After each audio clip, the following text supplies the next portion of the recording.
I do every day, Mum? What do I do? Get up, catch the bus, go to work, come back home, eat chips and go to bed. Is that it? It's what the rest of us do. But I can't. Why? Because you're better than us? No, I didn't mean that.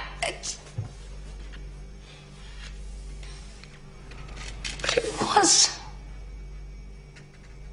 It was a better life. And I don't mean all the travelling and seeing aliens and spaceships and things. That don't matter.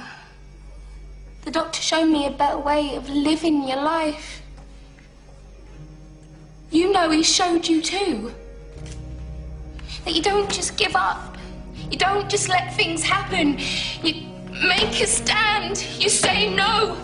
You have the guts to do what's right when everyone else just runs away.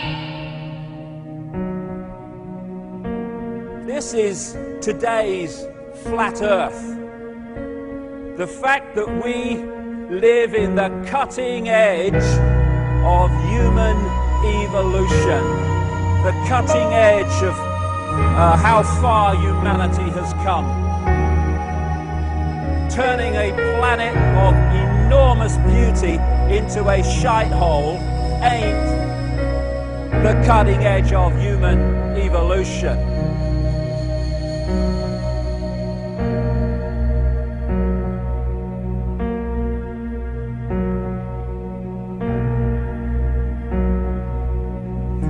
As Michael Elner said, just look at us. Everything is backwards. Everything is upside down. Doctors destroy health, lawyers destroy justice, universities destroy knowledge, governments destroy freedom, the major media destroys information, and religions destroy spirituality. I think there's more to know here. Isn't that weird? We always kill the guys who try and help us. Isn't that strange that we let the little demons run amok? Always. John Lennon, murdered. John Kennedy, murdered. Martin Luther King, murdered. Gandhi, murdered. Reagan, wounded. Yeah.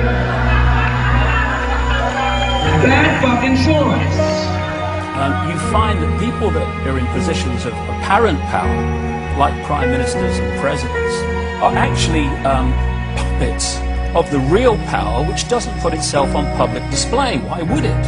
I mean, does anyone really think that George W. Bush is running America? He probably couldn't tie his shoelaces, never mind run a country. I have this feeling, man, because you know there's a handful of people actually run everything. That's true. It's provable. It's not I'm not a conspiracy nut. It's provable. Handful, very small elite run and own these corporations, which include the mainstream media. I had this feeling who's ever elected president, like Clinton was, no matter what your promises you promise on the campaign trail, blah, blah, blah, when you win, you go into this smoky room with the 12 industrialist, capitalist scumfucks who got you in there, and you're in this smoky room, and this little film screen comes down, and a big guy in a cigar, roll the film. And it's a shot of a Kennedy assassination from an angle you've never seen before. It looks suspiciously off the grassy knoll. And then the screen goes up and the lights come up and they go to the new president. Any questions? Just what my agenda is. First we bomb Baghdad. You got it. What I am is frustrated at watching Orwell's 1984 unfold in front of our eyes by the day, while people focus on who shot Phil Mitchell. That is frustrating, because my children and your children, thank you, are going to have to live, indeed, in the timescale, so are we, because we're living in it now, when the most basics of freedoms are being taken away. The average man and woman is in a trance. They get home from work, they don't even talk to their children. They turn the television on, and they let those corporate messages set the agenda in their lives. All you ever hear about in this country is our differences. That's all the media and the politicians are ever talking about, the things that separate us, things that make us different from one another. That's the way the ruling class operates in any society. They try to divide the rest of the people. They keep the lower and the middle classes fighting with each other so that they, the rich, can run off with all the fucking money. Fairly simple thing, happens to work. If you know anything different, that's what they're going to talk about. Race, religion, ethnic and national background, jobs, income, education, social status, sexuality, anything they can do, keep us fighting with each other so that they can keep going to the bank. Divide and conquer is the motto. And as long as people continue to see themselves as separate from everything else, they lend themselves to being completely enslaved. We've all seen vast herds or flocks of sheep controlled by a sheepdog and an authority figure called a shepherd. You imagine if just a significant number, not even half, of those sheep said, we're not going to succumb to fear of the sheepdog, and we are going to go our own way. And those sheep start going in their own way, they start expressing their uniqueness, and they stop acquiescing with the authority figure and succumbing to fear. Where's the power of the shepherd now? Where's the power of the sheepdog now? They have no power except in acquiescence by the mass of the sheep to the perceived power that they have.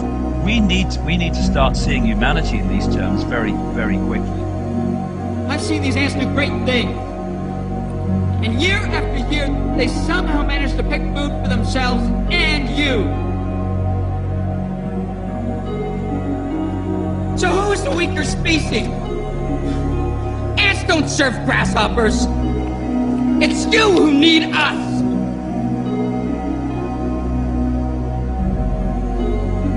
You know, when you go through all these different levels of how we are attacked mentally, emotionally, and physically to suppress us and to hold us in the box, in the bubble, that tells us something about us. What people don't realize. Oh, it's negative. No, it's not negative. It's extremely positive, if you want to use those terms, because it's telling us who we really are. The level of suppression on multi-levels, in multi-ways, that they've had to go to and continue to go to hold us in servitude, shows the potential of genius and magnificence that we really are. And that's our natural state. This is the difference between the power of our Creator and anything else, particularly evil. That you can go into a pitch black room full of evil, full of darkness, and light a little candle, and instantly that darkness flees. But you can't do the opposite. You can't go into a well-lit room full of truth and wisdom and righteousness and joy and health and harmony with the universal power. You can't take any amount of darkness and go into that well-lit room and have any effect whatsoever. That is the metaphor which I frequently think of when I think that I'm not empowered.